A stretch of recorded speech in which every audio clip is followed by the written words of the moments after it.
Hello friends, welcome to our channel Vibhu vibes. நான் சொல்லப் போறது மற்றவர்களுடன் நம் குழந்தைகளை ஒப்பிடுவது கூடாது என்கிற மாரல் ஸ்டோரி. ஒரு சிறுவன் குதிரை வண்டி மூலமாக தினமும் பள்ளிக்கு செல்வான். அந்த குதிரை வண்டி மீதும் குதிரை ஓட்டி மீதும் மிகுந்த அன்பு.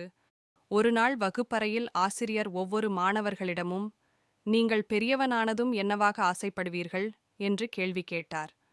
மாணவர்கள் போலீஸ், வக்கீல், டாக்டர் என பல பதில்களை கூறினார்கள். குதிரை வண்டி மீது தீரா காதல் கொண்ட சிறுவன், நான் குதிரை ஓட்டியாக ஆக வேண்டும் என்று கூறியதும் வகுப்பில் மாணவர்கள் அனைவரும் சிரித்தனர். சிறுவனிடம் ஆசிரியர், எப்போதும் உயர்ந்த லட்சியங்களை சொல்ல வேண்டும், குதிரை வண்டிக்காரனாக மாறுவதெல்லாம் லட்சியமாகாது என அறிவுரை கூறினார். அந்த சிறுவனுக்கு ஒரே குழப்பம்.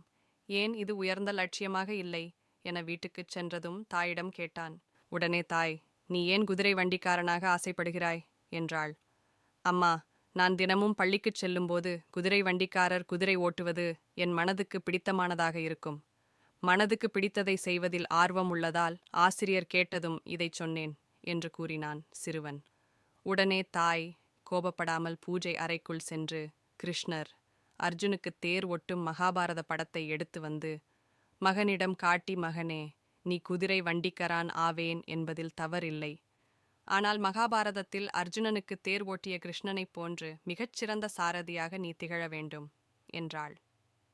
அந்த சிறுவன்தான் இந்தியாவின் தலை சிறந்த சமயத் தலைவர்களுள் ஒருவரும், வேதாந்த தத்துவங்களையும் பல சொற்பொழிவுகளையும் நிகழ்த்தியவரும், இராமகிருஷ்ண பிரமஹம்சரின் சீடரான மக்களை ஆன்மீக பாதையில் வழிநடத்திய சாரதியான சுவாமி விவேகானந்தர்.